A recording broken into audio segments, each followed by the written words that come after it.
નમસ્કાર. નમસ્કાર. આપ જોઈ રહ્યા છો તમાકુની ખેતી. આપણે એક ખેડૂત મિત્રના ખેતરમાં તમાકુની વિઝિટ કરવા આવ્યા છે.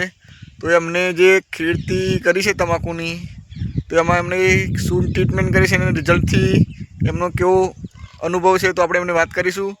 તો નમસ્કાર, આપણો શુભ નામ બતાવશો? મારું નામ રણજીતસિંહ. આમાં દેવકરના મુવાડા. દેવકરના મુવાડા. આમાં આપણે તમાકુમાં તમે જે દવા વાપરી, ભૂમિ પરિવર્તન, સોઇલ પાવર અને ક્રોપ પરિવર્તન, પેસ્ટ ઓર્ગો, તો તમે તમાકુ આ દવાઓ નથી વાપરી તો શું પ્રોબ્લેમ હતો? અત્યારે દવા વાપરી પછી શું ફાયદો છે એમ?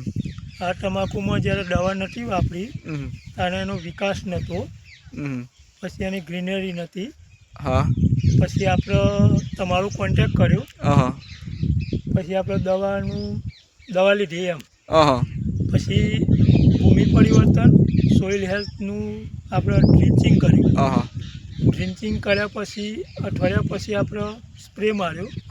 ક્રોપ પરિવર્તન, પેસ્ટ ઓર્ગોનો આપણે સ્પ્રે માર્યો. સ્પ્રે માર્યા પછી આવું રિઝલ્ટ મળ્યું. હવે ખેડૂત મિત્રોનું કહેવું છે કે જમીનમાં જે દવા આપી અમે ભૂમિ પરિવર્તન અને સોઇલ પાવર બેના ટૂવા દીધા, ડ્રિંચિંગ કર્યું, પ્લસ 2-3 દિવસ પછી એટલે એમને એક અઠવાડિયામાં એમને સ્પ્રે માર્યો. તો એમના એક જ સ્પ્રેમાં અને એક જ વાર ડ્રિંચિંગ કરશે તો એ જોરદાર રિઝલ્ટ મળ્યું છે. તો તમે આ રિઝલ્ટથી ખુશ છો? ખુશ.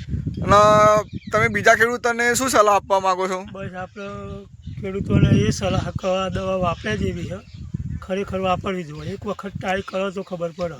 હા, એકવાર તો અવશ્ય જ વાપરવી જોઈએ એમ. એ તો જય જવાન જય કિસાન.